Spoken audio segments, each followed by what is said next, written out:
श्रीमहागणाधिपतये नमः। सदाशिवसमारम्भाम् शङ्कराचार्यमध्यमाम् अस्मदाचार्यपर्यन्ताम् वन्दे गुरुपरम्पराम्।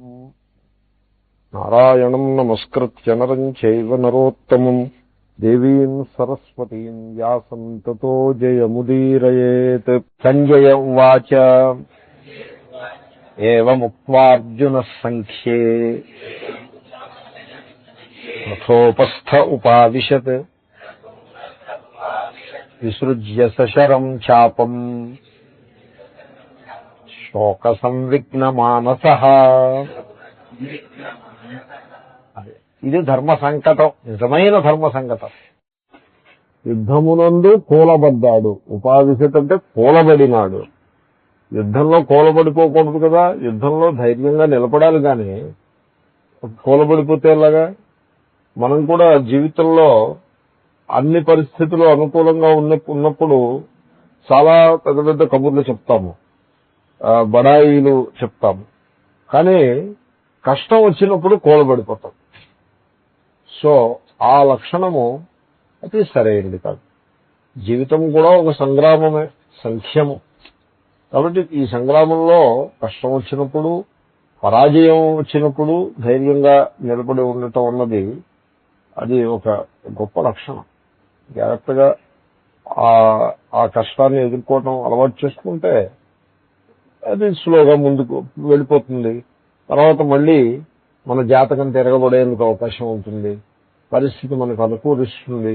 సో ఈ విధంగా భవిష్యత్తు బాగుంటుంది. ముందే కూలబడిపోతే ఇంకా వాడు చేయగలిగేదే ఉండదు. కాబట్టి ఎప్పుడూ కూడా ఆ రకమైన నిరుత్సాహంతో ప్రవర్తించకూడదు. తర్వాత డ్యూటీ విషయంలో ఎప్పుడూ వెనుకాడకూడదు. డ్యూటీయే కాదా చూసుకోవాలి, కానీ అది ప్లెజెంట్ గా ఉందా అన్ప్లెజెంట్ గా ఉందా అని చూసుకోకూడదు. కొన్ని డ్యూటీస్ బాగుంటాయి, చాలా అందంగా ఉంటాయి డ్యూటీస్. కొన్ని డ్యూటీస్ చాలా చెడ్డ డ్యూటీస్ ఉంటాయి. పూర్వకాలం టెలిగ్రామ్ అని ఒకటి ఉంది. ఆ పోస్ట్ మ్యాన్ ఆ టెలిగ్రామ్ తీసుకొచ్చి ఇచ్చేవాడు. అదేదో వాడికి తెలిసిపోతుంది. వాక్యం ఉంది, ఆ వాక్యం అతనికి తెలుస్తూ ఉంటుంది.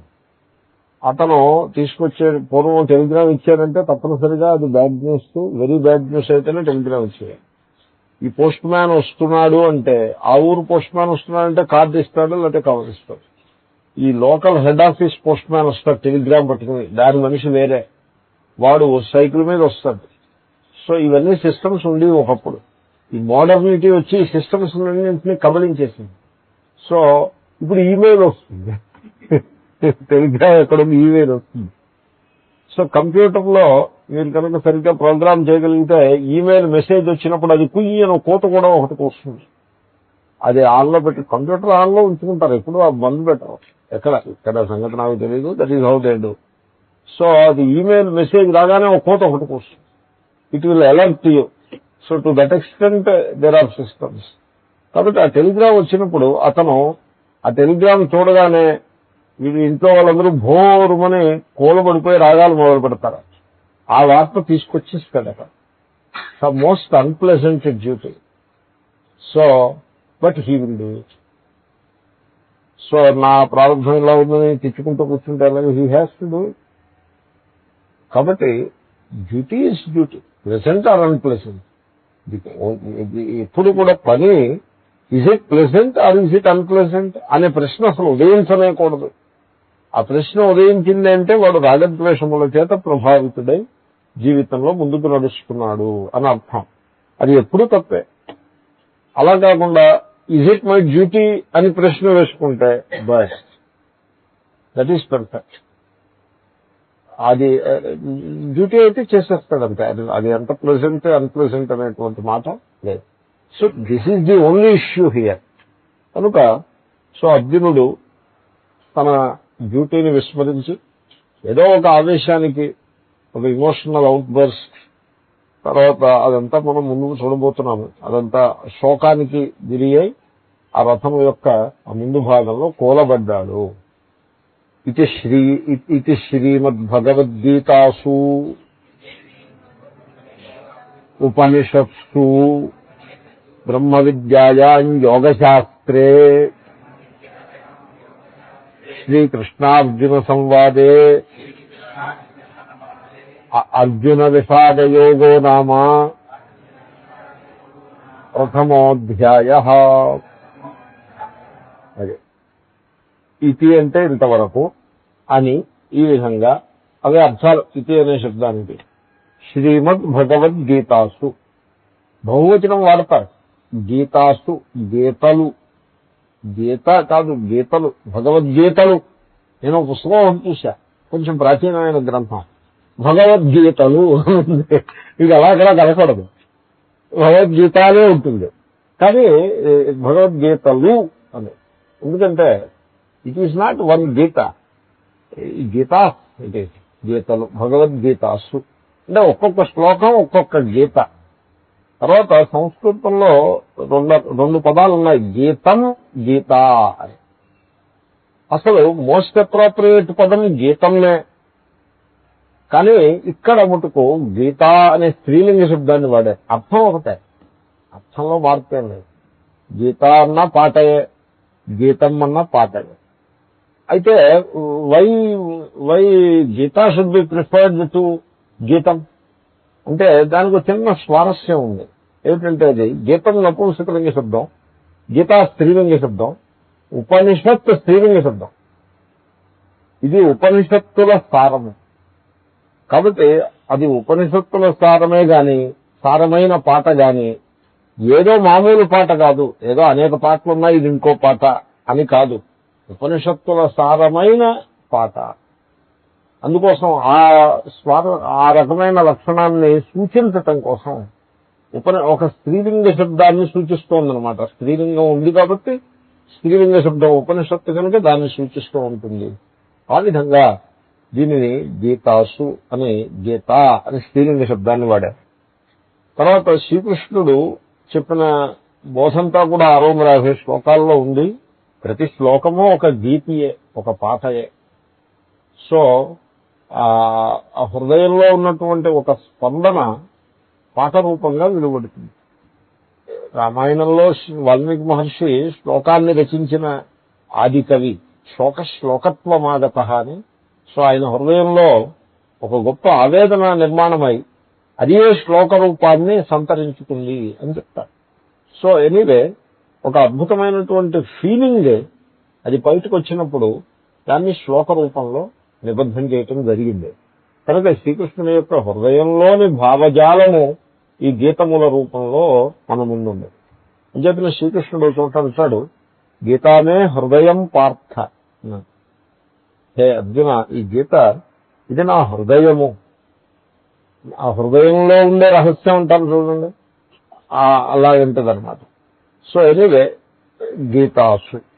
తర్వాత గీత అని పేరు పెట్టడంలో మరో చిన్న స్వారస్యం ఉంది. శ్రీకృష్ణుడు ఒక గొప్ప గాయకుడిగా ప్రసిద్ధి. అంటే వచ్చి వోకల్ కాదు, ఇన్స్ట్రుమెంట్. మధుర గీతమునకు ఆయన ప్రసిద్ధి, వేణుగానము. ఇన్ఫాక్ట్ భగవద్గీతలో, భాగవతంలో వేణుగీత అని ఒక అధ్యాయం ఉంది. కేవలము శ్రీకృష్ణుడు వేణువుని వాయించట, వేణునాదం చేస్తాడు. అదే టాపిక్, ఇంకే టాపిక్ లేదు. అలాగే యుగల గీతము అని ఇంకొకటి భాగవతంలోనే ఉంటుంది. సో ఓసారి ఎక్కడో శ్రీకృష్ణాష్టమి నాడు నేను చెప్పాను, వేణుగీతం చెప్పాను. వేణుగీతం చాలా చాలా మధురంగా ఉంటుంది, కానీ కేవలం కవిత్వమే ఉంటుంది. వామ బాహుకృత వామ కపోలహ. చూడండి ఆ వర్ణన ఎలా వస్తుంది. వామ బాహుకృత వామ కపోలహ, ఎడమ చేతిలో ఎడమ కపోలాన్ని పెట్టుకున్నాడు. వామ బాహుకృత శబ్దచిత్రం. అసలు ఆ పదాలు వినగానే మీకు మనస్సులో రూపం వచ్చేస్తుంది అన్నట్టు. వామ బాహుకృత వామ కపోలహ ఏదో ఉంది. కోమలాంగులిభిరాశ్రిత మార్గ, కోమలములైన అంటే మతి సుకుమారమైన వ్రేళ్లతో ఆశ్రిత మార్గ, ఆ వేణువుపై సరిగమలను పలికిస్తున్నాడు. ఆ వేళ్లకి, ఆ వేళ్ళ ఇలా వంకర త్రిభంగి కోసులు అని ఆ రకంగా ఆరంభమవుతుంది. వామ బాహుకృత వామ కపోలహ ఆ, ఏదో ఉంది. సో ఇది కేవలము వేణునాదమే టాపిక్.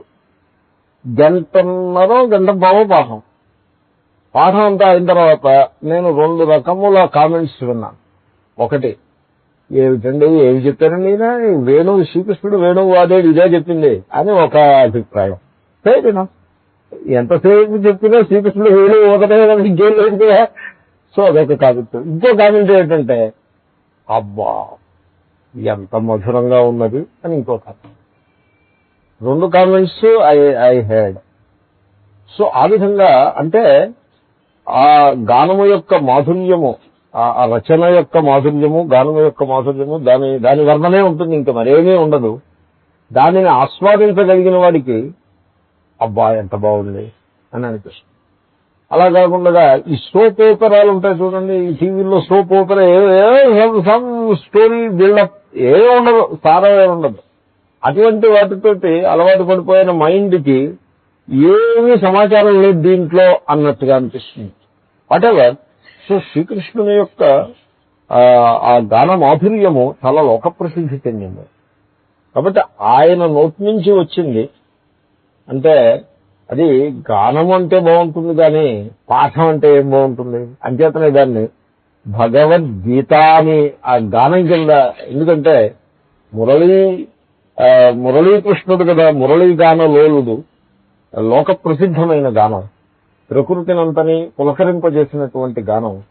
సో అటువంటి గానం చేయటంలో నిష్ణాతులైనటువంటి ఆ అవతారమూర్తి ఆయన బోధించేటంటే ఇది కూడా గానము వంటిదే అని ఆ శ్రీకృష్ణుని యొక్క యమునా నదీ తీరమునందుండే లీలల్ని మనస్సులో పెట్టుకుని దీనికి భగవద్గీత అని, భగవద్బోధానో ఆత్మబోధ అన్నట్టుగా, అలాగే బోధ అనే పేరు కాకుండా గీత అనే పేరుని పెట్టడంలో అదొక అంత స్వారస్యం. భగవద్గీతాసు, ప్రతి శ్లోకము ఒక గీత గనుక గీతాసు అన్నది బహువచనం, గీతల యందు. ఉపనిషత్సు, నిజానికి అసలు భగవద్గీతలో ఉండే ప్రతి శ్లోకానికి కూడా ఆ ఉపనిషత్తుల్లో ఉండే మంత్రాలతోటి కనెక్షన్ ఇస్తూ ఎంతో మంది మహాత్ములు గ్రంథాలను నిర్మాణం చేశారు. నిగమ బాబా అని మహావిద్వాంసులు బృందావనంలో ఉండేవారు, చాలా పెద్ద విద్వాంసులు. ఆయన ఈశావాస్యోపనిషత్తుకి భగవద్గీతకి ఉండే సంబంధాన్ని, మొదటి ఈశావాస్యమిదం సర్వం అనే మంత్రాన్ని ఆధారంగా చేసుకుని గీతలో ఏ శ్లోకాలు అదే భావజాలాన్ని ప్రతిపాదిస్తున్నాయి. అలాగే కర్మయోగము గీత యొక్క ప్రధానమైన బోధ. సో అది ఆ కర్మయోగం అంతా కూడా, గీతలో బోధించిన కర్మయోగం అంతా కూడా కేవలము ఆ ఈశావాస్యంలో ఉండే 2వ మంత్రం నుంచి పుట్టింది. కుర్వన్నేవేహ కర్మాణి జిజీవిషేచ్ఛతగుం సమా. కర్మలను చేయటం, నీ డ్యూటీని నువ్వు చేయటం అనే దాంతో ఎప్పుడు వెనకాడవద్దు వద్దు అని ఈశావాస్యంలో బోధిస్తారు. అదేవిధంగా 3వ శ్లోకం అవిద్య గురించి, అక్కడ అజ్ఞానాన్ని గురించి చెప్పిన శ్లోకాలు. సో ఈ విధంగా ప్రతి శ్లోకము కూడా ఇక్కడ గీతలో ఉండే టాపిక్స్ ని ఇన్స్పైర్ చేస్తుంది. అక్కడ ఒక మంత్రము, ఇక్కడ ఒక టాపిక్ కింద మీకు గీతలో దర్శనమిస్తుంది. ఈ రకమైన లోతైన విశ్లేషణ చేసి నిగమ బాబా అనే ఆయన ఒక గ్రంథాన్ని నిర్మాణం చేశారు. హిందీలో ఉంటుంది ఆ గ్రంథం, పేరు గుర్తులేదు నాకు. సో ఈ విధంగా ఉపనిషత్తుల సారమే ప్రతి శ్లోకం కూడా. అంచేతనే గీతాసు ఎన్ని గీతలు ఉన్నాయో అన్ని ఉపనిషత్తులు కూడా ఉపనిషత్సు. సో 650 గీతలు ఉంటే 650 ఉపనిషత్తులు ఉన్నట్టు. లేకపోతే కొన్ని సందర్భాల్లో ఒకే శ్లోకము ఒక టాపిక్ కాకపోవచ్చు, కాబట్టి 2, 3, 4 శ్లోకాలు కలిపి ఒక ఉపనిషత్తు కింద వచ్చే సందర్భాలు కూడా ఉంటాయి. సో ఆ సందర్భాల్లో ఆ ఉపనిషత్తుల యొక్క సంఖ్య తగ్గచ్చు, 650 ఉండకపోవచ్చు, 400 ఉండొచ్చు, వాట్ ఎవర్, స్టిల్ ఉపనిషత్సు. నేను అప్పుడప్పుడు పాయింట్అవుట్ చేస్తూ ఉంటాను. ఉదాహరణకి అశోచ్యానంలో శోచస్కోమని ఆరంభమైనది, దానికి అశోకోపనిషత్తు అని పేరు ఆ శ్లోకం నుంచి. తర్వాత మాత్రా స్పర్శాస్తు కౌంతేయ అని వస్తుంది, దానికి తితిక్షోపనిషత్తు అని పేరు. సో ఈ విధంగా చక్కటి ఉపనిషత్ నామధేయాలు కూడా చక్కగా పెట్టచ్చు. సో అంచేతనే దీనికి ఉపనిషత్సు అని ప్రతి అధ్యాయానికి శ్రీమద్ భగవద్గీతాసు ఉపనిషత్సు. తర్వాత ఈ గీతలో subject matter is just to fold. మొత్తం గీత యొక్క ఉపదేశాన్నంతని 2 అంశాల కింద దాన్ని క్రోడీకరించవచ్చును. 2 టాపిక్స్. మొదటిది బ్రహ్మ విద్య, రెండవది యోగ శాస్త్రము. బ్రహ్మ విద్య అంటే knowledge of Brahman which is Atman. ఆత్మ యొక్క స్వరూపమిట్టిది అని బోధించేటువంటి విద్య, బోధ. దాంట్లో చేయాల్సిందే ఉండదు. నాలెడ్జ్లో కొత్తగా చేయాల్సిందే ఉండదు. ఎందుకంటే knowledge itself is action. Knowledge itself is action. ఇంకా వేరే it doesn't require a special action. So knowledge is complete in itself. కాబట్టి that one should recognize that fact. There are 2 kinds of knowledge అని కొంతమంది చెప్తారు. అలా చెప్పేందుకు అవకాశం ఉంది. There are 2 kinds of knowledge. One kind of knowledge it is complete in itself. ఇంకో రకం నాలెడ్జ్ ఉంటుంది. ఆ నాలెడ్జ్కి పక్కన కర్మని జోడిస్తే గానీ అది కంప్లీట్ అవ్వదు అని ఆ విధంగా విభాగం చేసే సందర్భాలు కూడా లేకపోలేదు. It is fair enough. So ఉదాహరణకి కర్మకు సంబంధించిన జ్ఞానం ఉంటుంది. ఇప్పుడు ఓ పర్టికులర్ షేర్ ఉందనుకోండి. ఒక షేర్, మార్కెట్లో షేర్స్ ఉంటాయి కదండి. ఒక particular share it is a very valuable blue chip share, ONGC share అనేదో అలాగా మీకు సమాచారం తెలిసిందనుకోండి. You know that information. It is knowledge. It is a kind of knowledge. But ఆ నాలెడ్జ్ యాస్పెక్ట్ అది ఫ్రూట్ఫుల్ కాదు. అది పెద్ద ప్రయోజనం. ఇలా పాఠం చెప్పేప్పుడు ఇలాగ ఒక దృష్టాంతం కింద ఉపయోగపడింది తప్పిస్తే దానికంటే అంతకంటే లాభం ఏం లేదు. సో కానీ ఆ నాలెడ్జ్ ఉన్నప్పుడు వెంటనే మీరేం చేయాల్సి ఉంటుంది? ఓఎన్జీసీ ఆఫీస్కి వెళ్ళో లేకపోతే వాళ్ళ సెంటర్కు వెళ్ళో 100 షేర్లో 50 షేర్లో కొని పెట్టుకోవాలి. అప్పుడు so knowledge followed by action. అప్పుడు లాభం ఉంటుంది. లేకపోతే ఉత్తిగా ఇప్పుడు గుర్ర పందాలు ఉన్నాయనుకోండి, ఈ గుర్రం ఇవాళ నెగ్గుతుంది అని తెలిసిందనుకోండి, ఏమిటి లాభం? Patriot is going to win. What you are going to do about it? So వెంటనే ఏం చేయాలి? ఆ గుర్రపు మీద 1000-2000 డబ్బు కట్టాలి. అంటే పోతే పోతుంది, వస్తే వస్తుంది. ఏదైనా ప్రయోజనమే. Anything is a result. So ఉత్తుగా తెలుసుకోవటం వల్ల ఉపకారమే ఉంది. దాన్ని యాక్షన్లో పెట్టాలి. కాబట్టి నాలెడ్జ్ అది కర్మ వల్లనే పరిపూర్ణమవుతుంది అని ఇలాంటి నాలెడ్జ్ ఒకటి ఉంది లోకంలో. కానీ ఇక్కడ ఇట్స్ నాట్ లైక్ దాట్. ఇక్కడ బ్రహ్మ విద్య అని అంటున్నాము అంటే it is complete in it self. ఇంక దాంట్లో దానికి మెరుగులు దిద్దాల్సింది కానీ కర్మతోటి దాన్ని సఫలం చేయాల్సిన సందర్భం కానీ ఏమీ ఉండదు. It is complete in itself. Brahma Vidya, the knowledge of the Brahman. So బ్రహ్మజ్ఞానము. So that is one topic. Okay. యోగ శాస్త్రే it is not only Brahma Vidya but also Yoga Shastra. ఇది ఎలాగంటే 2 విశేషణాలు వేస్తారు. దీంట్లో వస్తుంది వ్యాకరణంలో. స్నాతానులిప్తాహని, స్నాతాశ్చితే అనులిప్తాశ్చ. వాళ్ళు స్నానం చేశారు, స్నాతాహ. అనులిప్తాహ అంటే క్రీమోది కూడా చందనము క్రీమో ఏదో రాసుకుని ఉన్నారు. అనులేపము. ఇది సంస్కృత సాహిత్యంలో అనులేపం సమృద్ధిగా ఎక్కడ పడితే అక్కడే వస్తుంది. అనులేపం అంటే క్రీమోది రాసుకోవడం ముఖానికి, దానికి. సో వాళ్ళు చందనంతో ఇతర సుగంధ ద్రవ్యాల పులుగు అని ఒక క్రీమ్ ఉంది, ఇలా అనే ఒక పెర్ఫ్యూమ్ ఉంది. ఈ పెర్ఫ్యూమ్స్ తోటి పసుపు is a very good raw material for all creams. ఎందుకంటే యాంటీ బ్యాక్టీరియల్ కదండి. ఆ పసుపుని బాగా నూరి చాలా మెత్తగా తయారు చేసినట్లయితే దాంట్లో ఏ పెర్ఫ్యూమ్ అయినా వేసి you can make a paste and now that is ready for applying to the body. So snataanuliptaha, snataha cha te anuliptascha. They are not only bathed but also applied cream etc. So ఆ విధంగా బ్రహ్మ విద్యాయాం యోగ శాస్త్రే. It is not only Brahma Vidya but also యోగ శాస్త్ర. అంటే ఏంటి? ఇప్పుడు ఈ బ్రహ్మ విద్యకి కొంత preparation అవసరం. ప్రిపరేషన్ లేకపోతే అక్కర్లేదనుకుంటే ఇంకా అందరూ బ్రహ్మజ్ఞానులు అయిపోవచ్చు, సమస్య కాదు. ప్రాబ్లం ఏమొస్తుందంటే బ్రహ్మ విద్య ఉదయించాల్సినటువంటి లోకస్ ఆశ్రయము బుద్ధి. ఆ బుద్ధి కొంత క్లీనింగ్ చేయాల్సి ఉంటుంది. ఇది ఎలాగంటే కంచంలో అన్నం వడ్డించే ముందు ఆ కంచాన్ని క్లీన్ చేయాల్సింది. క్లీన్ చేయకుండా అన్నం వడ్డించారనుకోండి, ఆ అన్నము పాడైపోతుంది. దానివల్ల వీడికి తృప్తి కలగదు. ఆ అన్నం అవతల పారేస్తాడు, తీసుకెళ్ళి తినలేడు, దానివల్ల వ్యర్థం అవుతుంది. సో ఆ విధంగా బ్రహ్మ విద్యని చెప్పాలంటే కూడా ఆ హృదయము అంతఃకరణము శుద్ధంగా ఉండాలి. సో ఎప్పుడు కూడా శుద్ధి అనేది కర్మ. శుద్ధి చేయడం అనే programme it is always action. ఇప్పుడు గిన్నె ఇంప్యూర్ గా ఉందనుకోండి, శుద్ధి చేయాలనుకోండి, ఏం చేస్తారు? జపం చేస్తే శుద్ధి అవుతుందా, లేకపోతే జ్ఞానం చేస్తే శుద్ధి అవుతుందా? అలా శుద్ధి అవుతుంది. అని కొంచెం పౌడర్ ఏదో వేసి బాగా దాన్ని తోవినట్లయితే శుద్ధి అవుతుంది. కాబట్టి శుద్ధి అన్నది ఎప్పుడు ఒక కార్యక్రమం, అది it's a programme, it's a function, ఒక కర్మ అది. కనుక అంతఃకరణమును శుద్ధి చేయాలి. దేనికోసము అంటే దానిలో బ్రహ్మ విద్య ఉదయించేటందుకై అంతఃకరణమును శుద్ధి చేయాలి.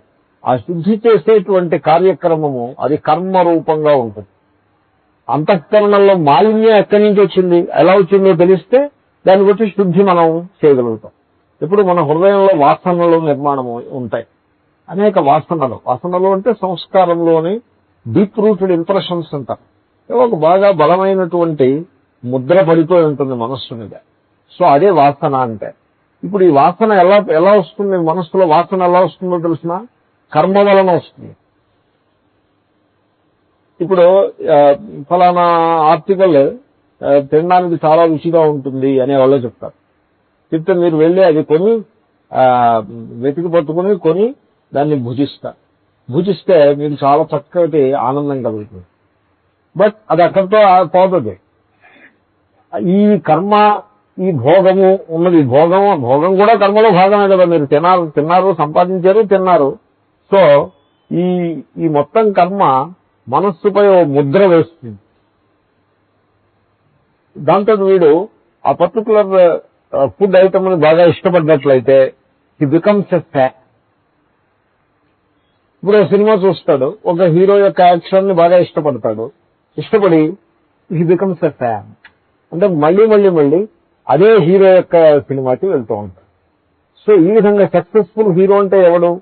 ప్రజల యొక్క మనస్సుపై ముద్ర వేయగలిగిన వాడే సక్సెస్ఫుల్ హీరో. సో ఈ విధంగా మనం చేసి ప్రతి కర్మ కూడా మనస్సుపై ముద్ర ఒకటి వేస్తుంది. ఈ ముద్రలకే వాసనలు అని పేరు. కాబట్టి మనస్సులో ఈ వాసనలన్నీ కలిసి అదే మాలిన్యం. కనుక ఈ మాలిన్యం ఎలా పేరుకుంది? కర్మ వాసనల రూపంగా పేరుకుంది. కాబట్టి కర్మలు చేయటం వల్ల మాలిన్యం పేరుకుంటే ఆ మాలిన్యం ఎలా పోతుంది? కర్మలు చేయటం వల్ల పోతుంది. ఎటొచ్చి ఏ విధంగా కర్మలు చేస్తే మాలిన్యం పేరుకుంటోందో దానికి ఆపోజిట్ పద్ధతిలో కర్మలు చేస్తే మాలిన్యం పోతుంది. కాబట్టి మనస్సులో కర్మవాసనలని నిర్మూలించే విధంగా మనం కర్మలు చేయాలి. యోగము అంటే కర్మయోగం అని అర్థం. సో అటువంటి కర్మయోగాన్ని బోధించేటువంటి గ్రంథము గనుక దీనికి యోగ శాస్త్రము అని పేరు. శాస్త్రము అనే పదాన్ని గీతకి శాస్త్రము, గీతా శాస్త్రమిదం పుణ్యం. ఈ గీత ఉన్నదే ఇది శాస్త్రము. శాస్త్రము అంటే మళ్ళీ రెండు రకాలు. శాస్త్రీతి శాస్త్రం, శంసతీతి శాస్త్రం. శాసించేది అది శాస్త్రము అంటే చట్టము అని అర్థం. శాసిస్తుంది, నువ్వు ఇలా చేయాలి, డూస్ విధులు, ఇలా చేయకూడదు, డోంట్స్ నిషేధములు. సో విధి నిషేధ రూపంగా ఉండి మనుష్యులను శాసించేటువంటిది ఏదైతే ఉందో గ్రంథం కానీ ఒక కోడ్, సో స్మృతి కానీ వాటెవర్, అది శాస్త్రము అనబడు. కానీ గీత అటువంటి శాస్త్రం కాదు.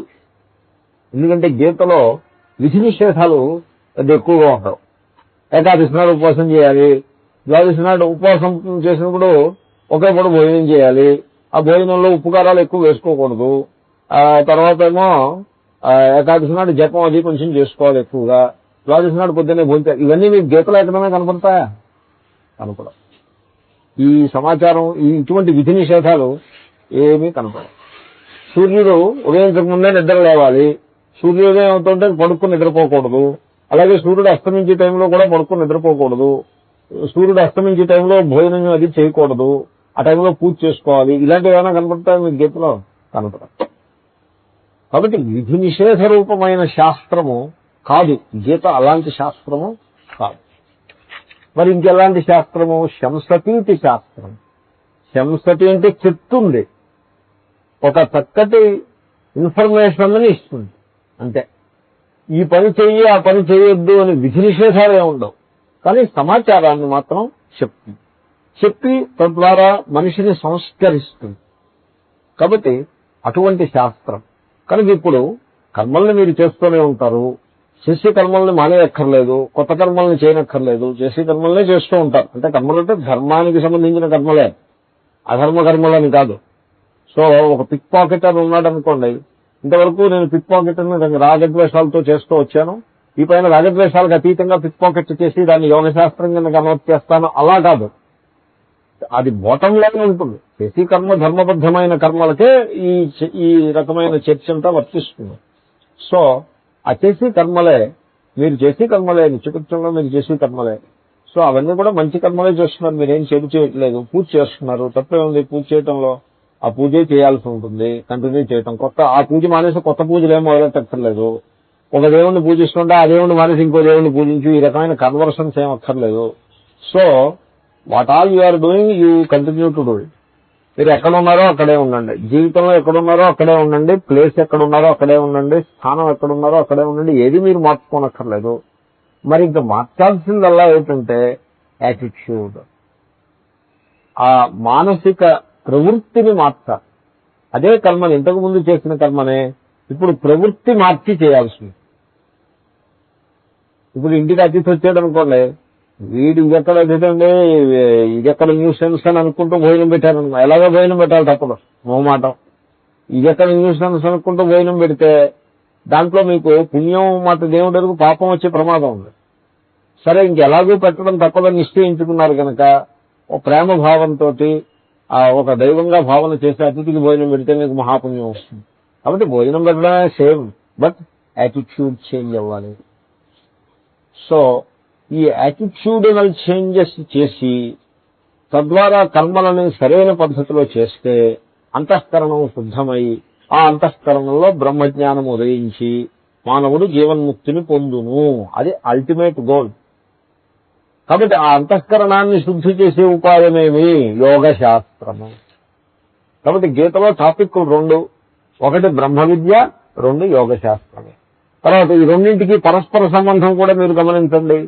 బ్రహ్మ విద్య అంతిమ లక్ష్యము, గోల్, దాన్నే ఉపేయము అని అంటారు, పొందదగినది. బ్రహ్మ విద్య ఉపేయము. తర్వాత ఆ పొందదగిన లక్ష్యాన్ని మీరు చేరుకోవటానికి ఉపాయము, మీన్స్ ఏమిటి? యోగ శాస్త్రం. కాబట్టి బ్రహ్మ విద్యాయాం యోగ శాస్త్రే, బ్రహ్మ విద్య ఉపేయం, యోగ శాస్త్రం ఉపాయం. బ్రహ్మ విద్య లక్ష్యం, యోగ శాస్త్రము ఆ లక్ష్యానికి చేరుకునే మార్గము. సో ఈ విధంగా రెండు టాపిక్లు పర్ఫెక్ట్. లక్ష్యాన్ని నిర్దేశించి ఆ లక్ష్యానికి వెళ్లే మార్గాన్ని నిర్దేశిస్తే అయిపోయింది పని. You don't need any third item, రెండే. సో యోగ శాస్త్రే. ఇంకా శ్రీకృష్ణార్జున సంవాదే, ఇది సంవాదం. గీత సంవాదము. వాదము అంటే మాట్లాడడం, వదతి వాద. అయితే ఈ వాదము ఇది అనేక రకాలుగా ఉంటుంది. వాదానికి ముందు వి చేర్చారనుకోండి, అదేమవుతుంది? వివాదము, అంటే దెబ్బలాడుకుంటా. అది మాట్లాడడమే, కానీ ఒకరినొకళ్ళు ద్వేషించుకునే విధంగా మాట్లాడుకోవడం, దాని పేరు వివాదము. ఈ వివాదాన్ని జీవితంలో దరికి చేరనివ్వకూడదు. ఒకప్పుడు ఎదుటి వ్యక్తి సరిగ్గా ఉండడం అనుకోండి, అతనికి కళాఖండిగా చెప్పేసి పంపించేసేయాలి. అయితే మనం అక్కడి నుంచి అవుతుంకోవాలి. అంతేగాని నిలబడి వివాదాన్ని పెంచుకుంటే దానివల్ల ఒరిగిదేమీ ఉండదు. కాబట్టి ఆఖరికి తిట్టుకోవడంలోకి దిగుతుంది. శేషం కోపేన పూర్వయత్తని, ఇంకా ఫ్రస్ట్రేషన్ వచ్చేసి తిట్టుకోవడంలో దిగుతుంది. ఒకసారి తిట్టుకోవడం ప్రారంభిస్తే ఇంకా వాళ్ళు ఒక లెవెల్లో ఆగుతారనేది ఏమీ లేదు. అలా దిగజారిపోయి అలాగా అసభ్యమైన పదజాలంతో తిట్టేసుకుంటూ ఉంటారు. ఆ విధంగా వివాదంలో పడిపోతారు. కాబట్టి వివాదము అది that is to be avoided at all cost. దానికి ఆపోజిట్ వాద శబ్దానికి సం చేర్చారనుకోండి, సంవాదం. సంవాదము అంటే ఏమిటి? సంభాషణే, కానీ చూసారా, భాషణము సంభాషణము. సం అనే ఉపసర్గ సమ్యక్ అనే అర్థం, అంటే చక్కని. వాదము అంటే మాటలాడుట, చక్కని మాటలాడుట, చక్కగా మాటలాడుట. సో ఎనీవే, సంవాదము ఇస్ ఎ టెక్నికల్ వర్డ్. దానికి అర్థం ఏంటంటే గురు శిష్య మధ్య ఉండే సంభాషణ అంతా కూడా సంవాదము అనే అనబడుతుంది. గురు శిష్య సంవాదము. It's a dialogue between the teacher and student. మీరు అనొచ్చు, దీంట్లో డైలాగే ఉందండి, మీరు చెప్తున్నారు గంట సేపు మేము వింటున్నాం, దీంట్లో డైలాగే ఉందని మీరు అనొచ్చు. But it's not like that. ఇది మీకు రావాల్సిన సందేహాలు, మీరు రైజ్ చేయాల్సిన సందేహాలన్నీ నేనే రైజ్ చేసేసి, అయితే టెక్స్ట్ రైజ్ చేసేస్తుంది, అర్జునుడే రైజ్ చేస్తాడు, శంకర భగవత్పాదులు రైజ్ చేస్తారు. ఇవి కాకుండా కొన్ని నేను రైజ్ చేస్తాను. ఇవన్నీ నేనే రైజ్ చేసేసి ఆన్సర్ చేయడం అయిపోతుంది. ఓవర్ అండ్ అబౌట్ ఇట్ మీకు ఏదైనా సందేహం ఉంటే మీరు అడగచ్చు కూడా, తప్పేం లేదు. ఇన్ అప్రోప్రియేట్ వే. పరిప్రశ్నైన సేవయ అని. పరిప్రశ్న, ప్రశ్న కాదు, పరిప్రశ్న. సో పరిప్రశ్నకి ప్రశ్నకి తేడా ఉంది.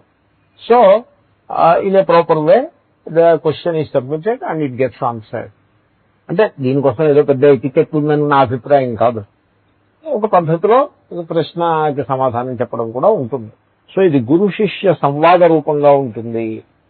ఈ సంవాదంలో సంవాదం యొక్క లక్షణం ఏమిటంటే ప్రేమ.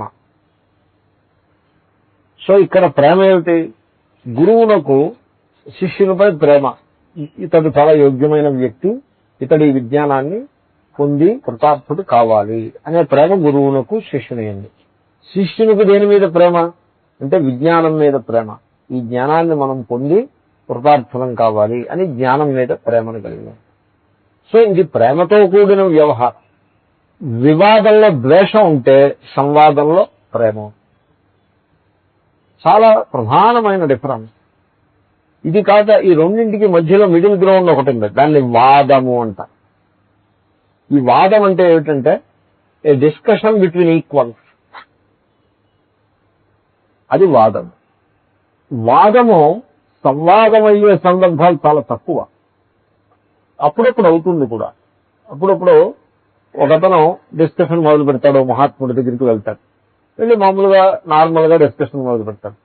కొద్దిసేపు డిస్కషన్ చేసేప్పటికి అతనికి అర్థం అవుతుంది, మనం ఒక మహాత్మునితోటి మహాపండితుడితోటి మనం మాట్లాడుతున్నాము అనే సంగతి అర్థం అవుతుంది. ఆ వివేకం గలవాడు అయి ఉండాలి. అర్థమైన వెంటనే, అయ్యా చాలా సంతోషం, మిమ్మల్ని కలవడమే మహాభాగ్యం, నేను మీ వద్ద నేను నేర్చుకోవాలనుకుంటున్నాను అని వినయాన్ని ప్రకటించి ఆ తర్వాత తనకు తోచిన విషయాలు ఆ తర్వాత కూడా చెప్తాడు, అదేమీ సమస్య కాదు. కానీ వినయాన్ని ప్రకటించి ఒక శిష్య భావాన్ని మనస్సులో నింపుకుని అతని దగ్గర నేర్చుకుంటాడు. అలాగే చేసేందుకు వాడు చాలా పెద్ద సంస్కారం గలవాడు అయి ఉండాలి, చాలా ఉన్నతమైన సంస్కారం గలవాడు, చాలా వినయశీలి అయి ఉండాలి.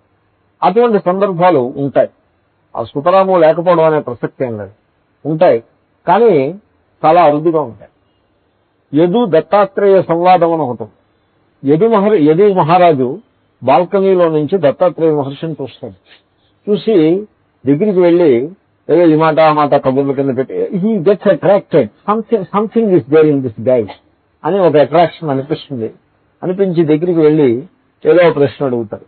ఏమయ్యా నువ్వు ఇంత ఉల్లాసంగా ఇంత ఆనందంగా ఉన్నావు, తీరా చూస్తే నీ దగ్గర ఏమీ ఉన్నట్లేదు, స్టాండింగ్ అండర్ ది స్కై, ఏమీ ధనం కానీ వస్తు కానీ వాహనం కానీ ఏమీ లేదు, ఇల్లు లేదు వాకిలు లేదు, ముఖంలో చూస్తే బోళ్ళంత ప్రసన్నత ఆనందం కొట్టొచ్చినట్టు కనపడుతోంది, మేము గృహస్థలం బోళ్ళంత ధనం ఉండి డబ్బు ఉంది, దశకం ఉండి, కార్లు ఉండి, మరొకటి రాజభోగాలు ఉండి, మనస్సులో చింతలతోటి బెంగలతోటి మేము గిలగలాడుతున్నాం, ఏమిటంటావు నీకు మాకు తేడా ఏమిటని అడుగుతారు. ఊరికే దీని పేరు వాదము అని అంట. అడిగితే ఆయన he need not answer, why he should answer, ఏదోలండి అలాగే ఉంటుంది పర్వాలేదులండి అని తన దారిని తాను వెళ్ళొచ్చు. కానీ ఆయనకి కరుణ కలిగి ప్రేమతోటి ఆయన సమాధానం చెప్తాడు క్లుప్తంగా.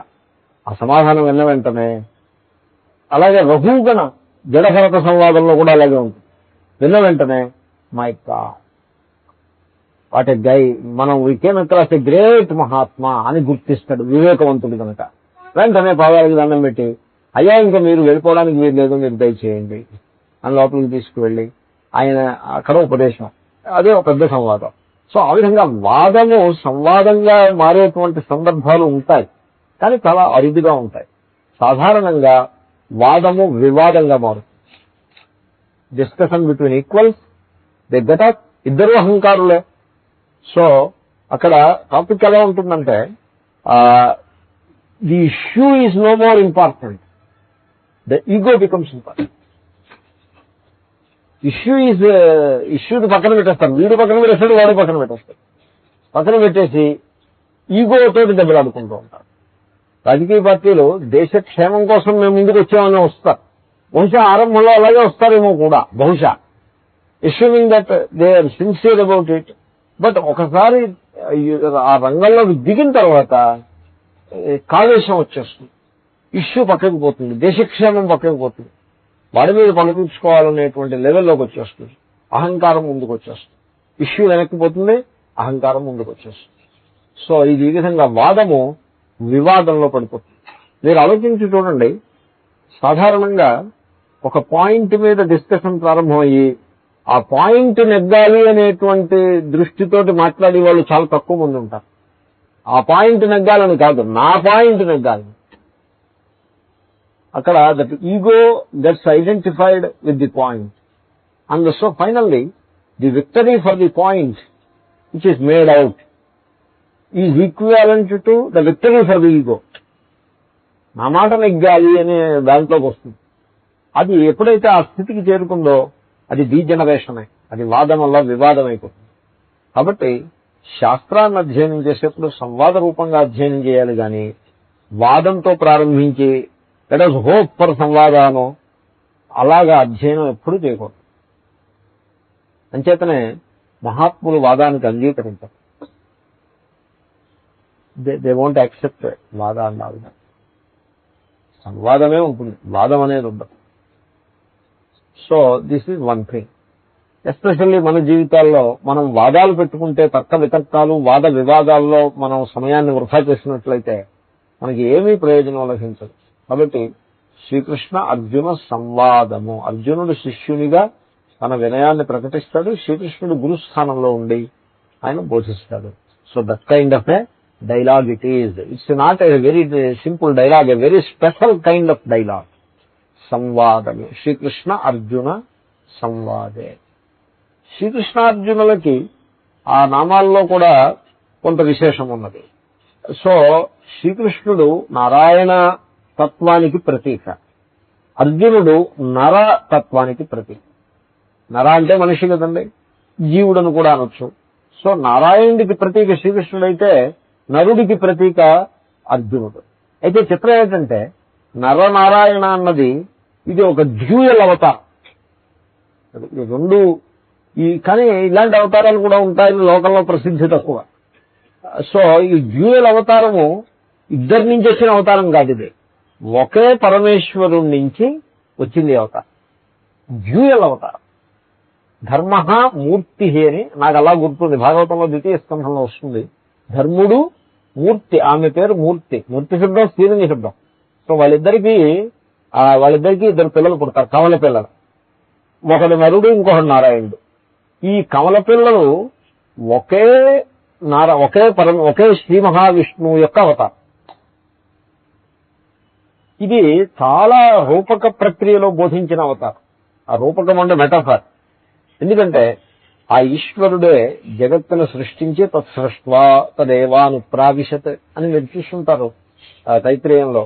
దాన్ని సృష్టించి ఆ ప్రాణుల దేహాలను సృష్టించి ఆ ప్రాణుల దేహంలో ప్రాణాన్ని నింపలేదు, అలా కాదు, ప్రాణుల దేహాన్ని సృష్టించి తానే ప్రవేశించాడు, గృహప్రవేశం చేసినట్టుగా.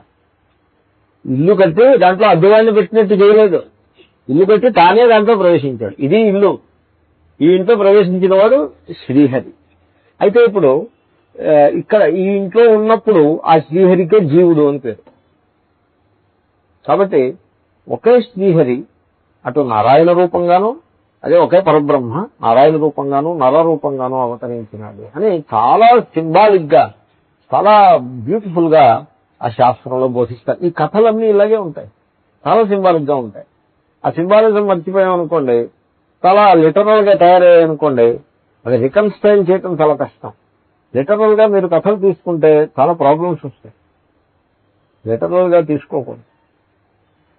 అంటే మన మైండ్ ని డల్ చేసుకుని కాన్సిక్వెన్సెస్ ఆలోచించకుండా లిటరల్ గా తీసుకుంటే పర్వాలేదు. ఇంకేదో ఇంకా మామూలుగా ఆలోచించకూడదు. ఆలోచిస్తే మటుకు అన్ని ప్రాబ్లమ్స్.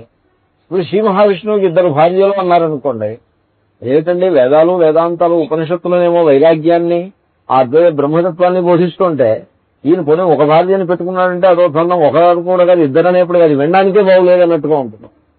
ఆ లెవెల్కి అలాగే ఉండకూడదు. 2 భార్యలు, it is a beautiful symbolity. You understand it, no problem. అలాగనమాట. సో శ్రీకృష్ణుడు అర్జునుడు ఇక్కడ ఒకే పరబ్రహ్మ శ్రీకృష్ణ రూపంగానూ అర్జున రూపంగానూ అవతరించింది. అదే మరి మాయా అంటారు దాన్ని. సో కాబట్టి ఆ బోధించేవాడు పరబ్రహ్మ, బోధింపబడేవాడు తన పరబ్రహ్మత్వాన్ని విస్మరించిన జీవుడు. తర్వాత ఇంకొకటి మీరు ఆలోచించండి. ఇప్పుడు బోధించి వ్యక్తి ఉన్నాడంటే చేతులు కాళ్ళు లేకపోతే మధ్య మాంసము రక్తము ఇవి బోధించవు కదండి. బోధించేటువంటి ఎంటిటీ వాట్ ఈస్ దాట్? జ్ఞానము, ఆ చైతన్యము బోధిస్తుంది. బోధ అంటే ఇది చైతన్యానికి సంబంధించినటువంటి అంశం కదా. కాబట్టి బోధించేవాడు ఏమిటనమాట? చేతన పురుష. శిష్యుడు ఏమిటై ఉంటాడు? వాడు కూడా చేతన పురుషుడై ఉంటాడు. కాబట్టి బోధించేవాడు బోధింపబడేవాడు వీళ్ళిద్దరూ కూడా మౌలికంగా ఒకే తత్వం. అయితే ఉపాధి భేదం చేత గురు శిష్య భేదం వచ్చింది. అలాగే ఒకే తత్వము ఉపాధి భేదం చేత నరనారాయణ అనే భేదంలో ఉన్నట్టుగా కనపడుతుంది, శ్రీకృష్ణ అర్జున అనే భేదంలో ఉన్నట్లుగా కనపడుతుంది.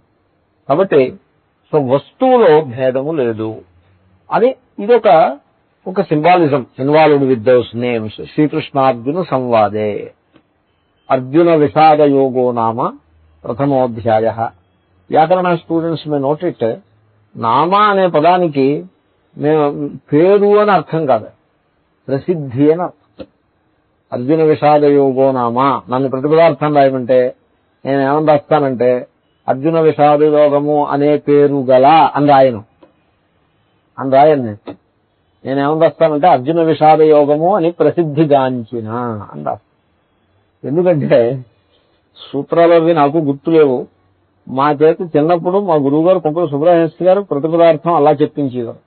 అశ్చుత్తరస్యాం దిశుదేవతాత్మ హిమాలయో నామనగాధిరాజ అని కుమార సంభవం కావ్యం పాఠం మొట్టమొదటి శ్లోకం. అక్కడ ఆయన హిమాలయ నామ, హిమాలయం అనే పేరు గల అని చెప్పలేదు, హిమాలయమని ప్రసిద్ధిగాంచిన నగాధిరాజ గొప్ప పర్వతము అని చెప్పారు.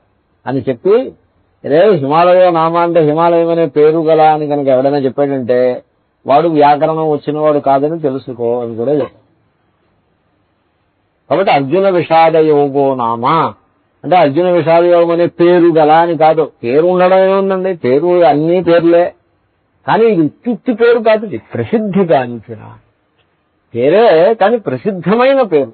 అర్జున విషాద యోగము అని ప్రసిద్ధిగాంచిన మొదటి అధ్యాయము.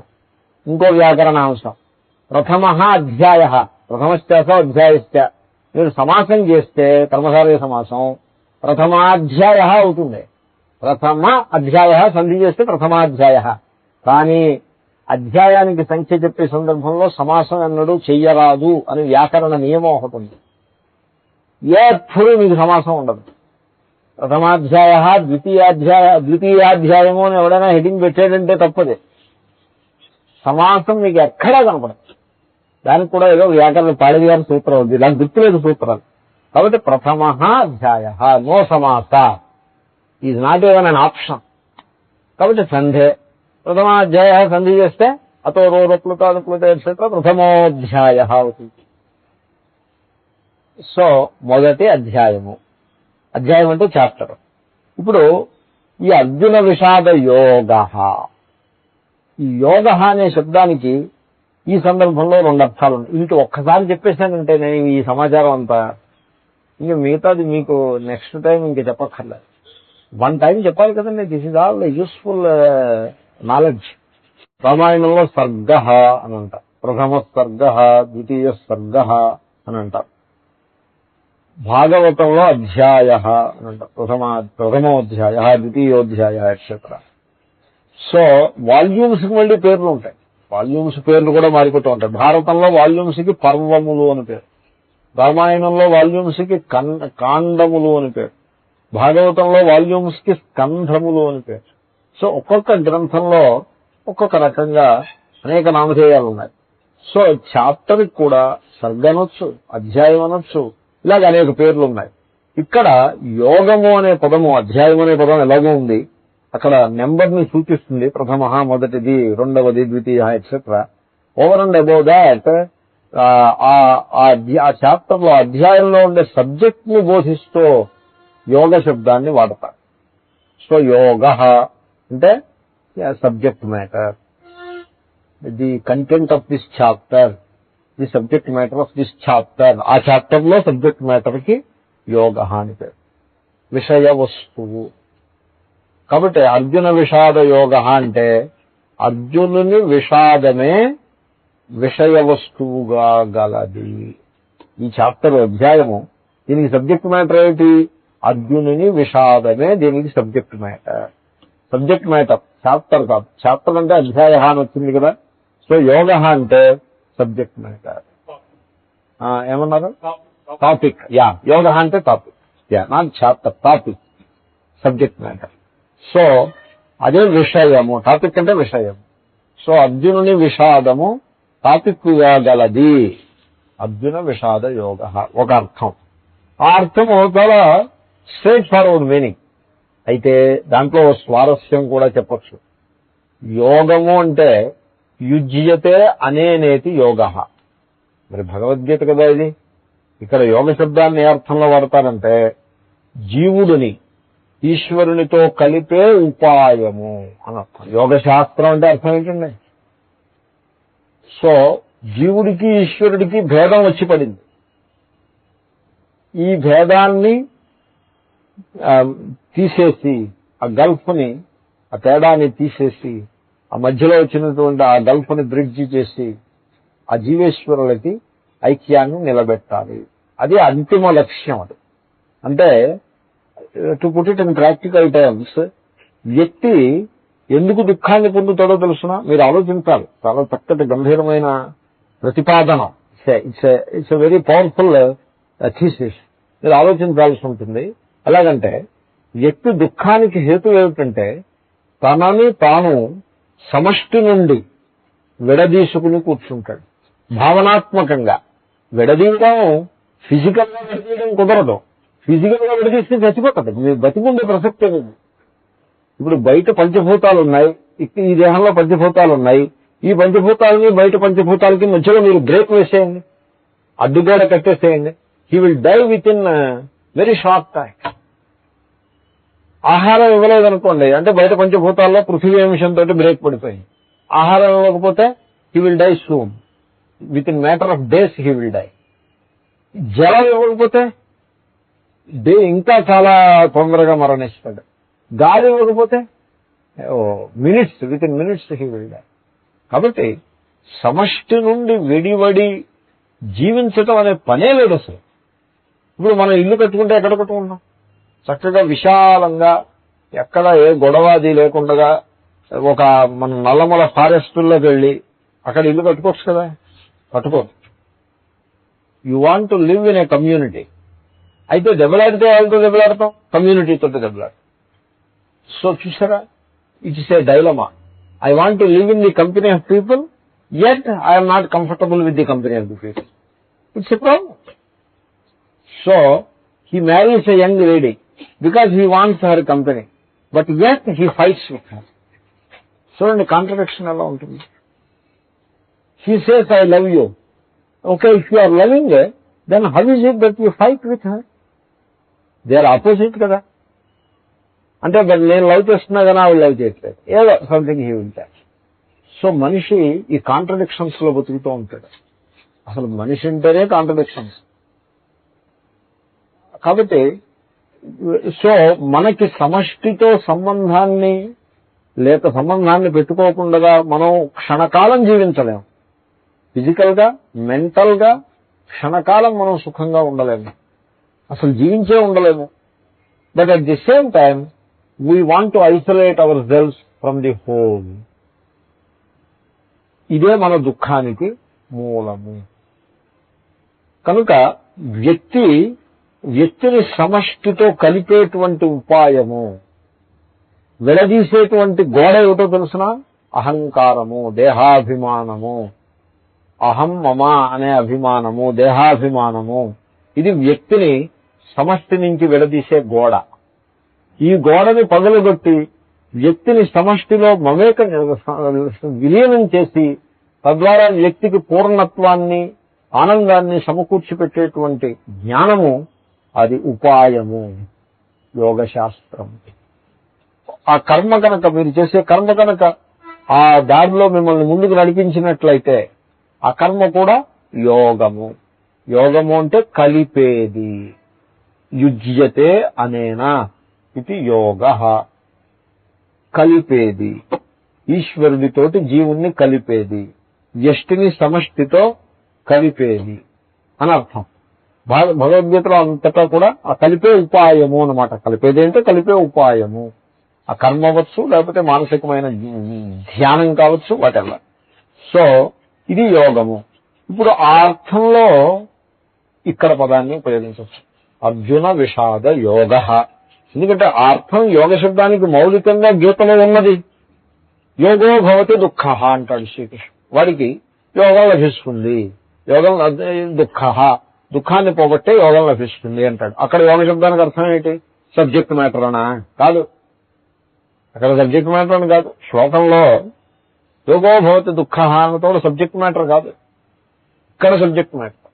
అక్కడ ఏమిటి అంటే వీడిని ఆ ఈశ్వరునితో కలిపేటువంటి ఉపాయము అని అర్థం. ఆ అర్థాన్ని ఇక్కడ చెప్పవచ్చు. ఎలాగా? అర్జున విషాద యోగ. కాబట్టి విషాదము వ్యక్తిని ఈశ్వరుడితో ఎలా కలుపుతుంది? జ్ఞానం కలుపుతుంది. కానీ జ్ఞానం కలుపుతుంది, లేకపోతే కర్మయోగము ఒక పద్ధతిలో సరైన యాటిట్యూడ్తో కర్మను అనుష్ఠించినట్లయితే ఆ కర్మయోగము వీడి అంతఃకరణ శుద్ధిని కలిగించి తద్వారా పరంపరయ వీడిని ఈశ్వరుడితో కలుపుతుంది, మార్గము సుగమం చేస్తుంది. కాబట్టి కర్మను పట్టుకుని మీరు యోగం అనొచ్చు, జ్ఞానాన్ని యోగం అనొచ్చు. కానీ విషాదాన్ని యోగం అన్నా ఏమిటండి? దుఃఖాన్ని యోగం అంటే మాకందరికీ దుఃఖం ఉండనే ఉంది, ఇప్పటికీ మేము కలిసిపోయి ఉండాలి ఈశ్వరుడితోటి. విషాదం యోగం ఎలా అవుతుంది? విషాదం అంటే ఏడ్చుట అని అర్థం. అర్జునుడు చేసిన ఘనకార్యం అదే కదా. అది యోగం ఎలా అవుతుంది? అది యోగం అయితే మా దగ్గర ఉన్నదంతా అదే, నిండా మా దగ్గర ఉన్నదే. అది యోగం ఎలా అవుతుంది అంటే నో నాట్ లైక్ దాట్. అర్జునుని విషాదం వంటి విషాదము యోగమే.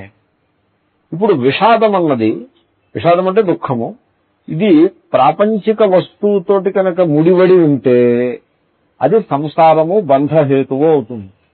మీరు ఏదో ఒక వస్తువుని, ప్రపంచానికి సంబంధించిన ఒక వస్తువుని ఎదురుకుండా పెట్టుకుని విషాదంగా ఉన్నారనుకోండి, అది బంధహేతువు.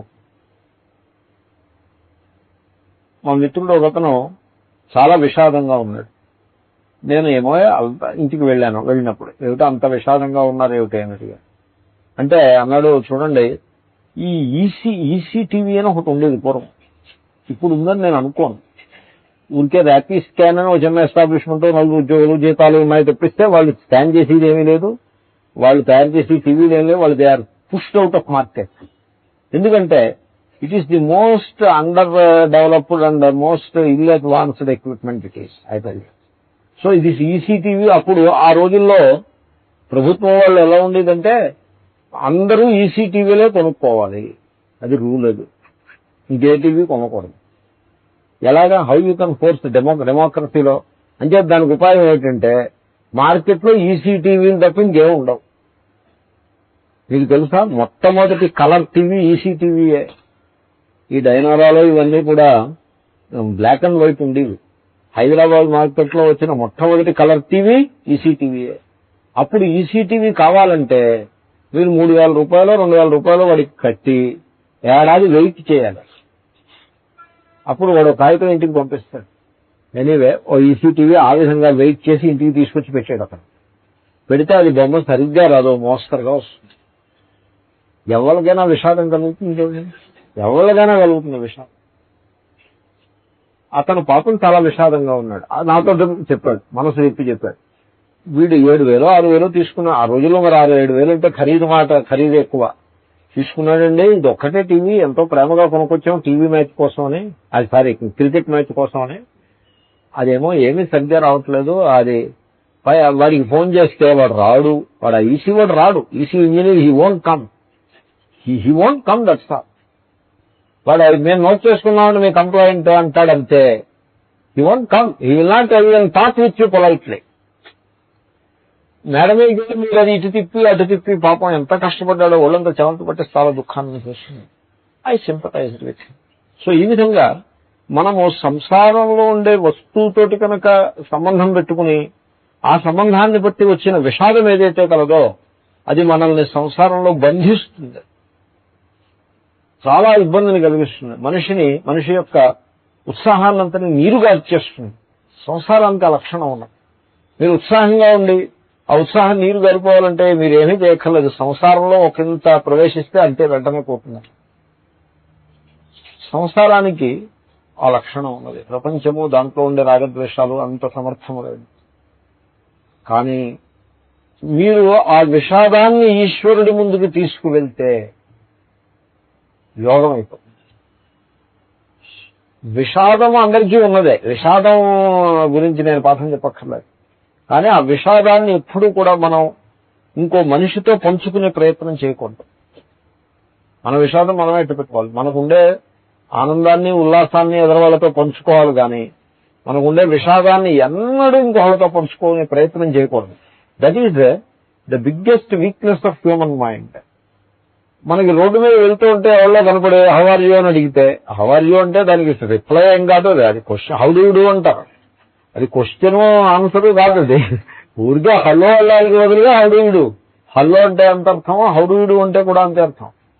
అమెరికాలో అయితే హౌ యూ ఆర్ డూయింగ్ అనేది అడుగుతాడు. అందరినీ అడిగేస్తాడు, తెలుసున్న వాళ్ళు తెలియని వాళ్ళతో అడిగేస్తాడు. నేను రోడ్డు మీద వెళ్తుంటే hi how are you doing అని అడుగుతాడు. అంటే వెంటనే ఆగి I'm doing perfectly all right, just now I came from India, ఇవన్నీ చెప్పక్కర్లేదు. మనం కూడా హాయ్ అనేసి ముందుకు వెళ్ళిపోవడం. He doesn't expect all that. మీరు అలా చెప్పడం ప్రారంభిస్తే వాడు తలపట్టుకుంటాడు, వీడెక్కడ దొరికాడు రా బాబు అని.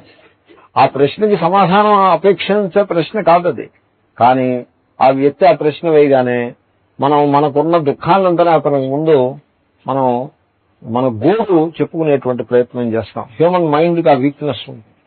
మనము ఆ వీక్నెస్ నుంచి బయటపడే ప్రయత్నం చేయాలి.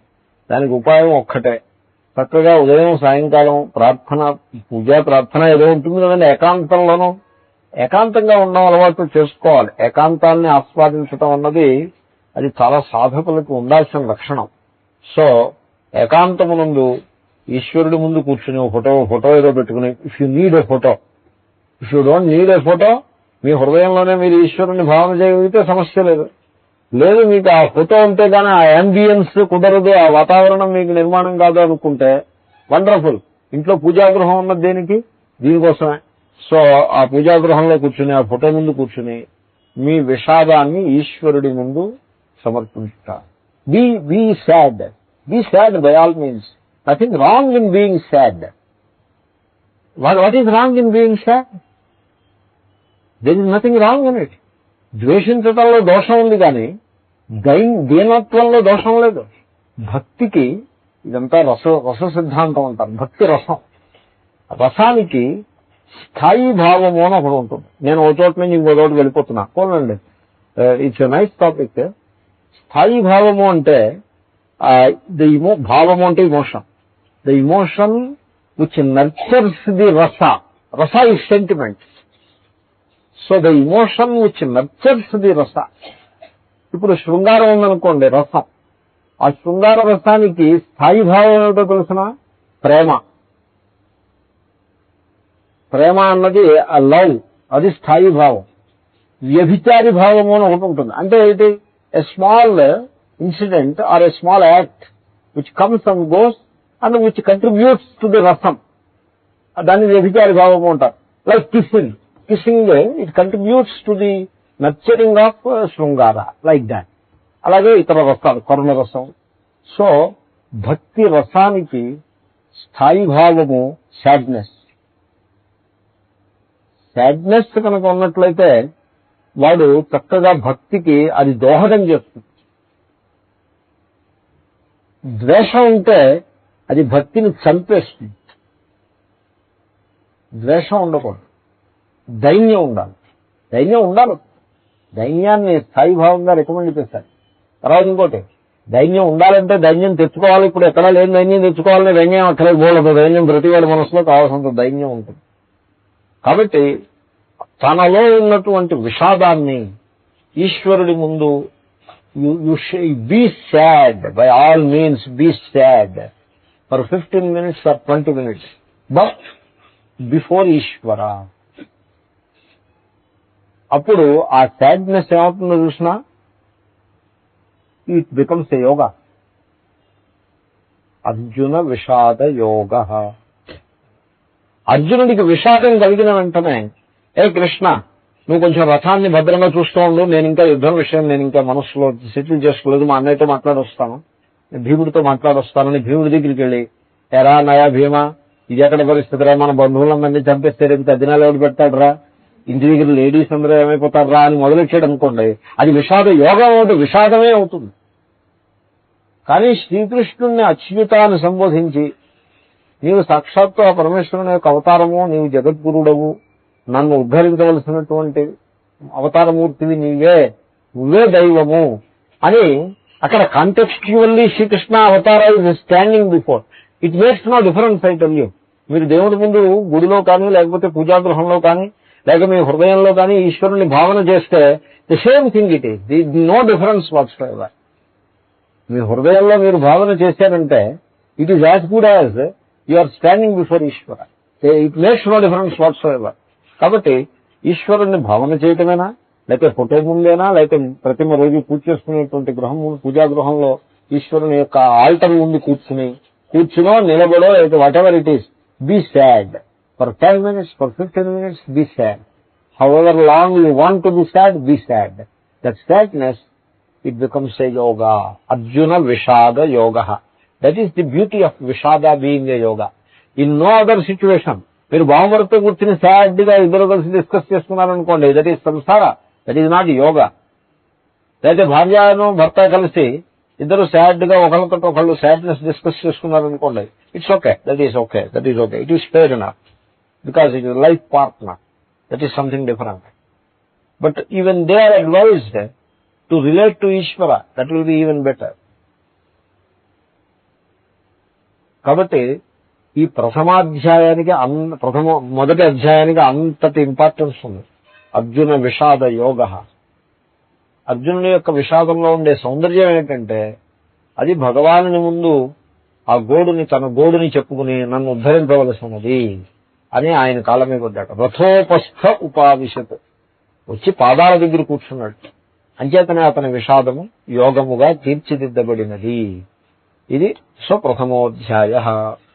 ఓం పూర్ణమద పూర్ణమిదం పూర్ణాత్ పూర్ణముదచ్యతే పూర్ణస్య పూర్ణమాదాయ పూర్ణమేవావశిష్యతే.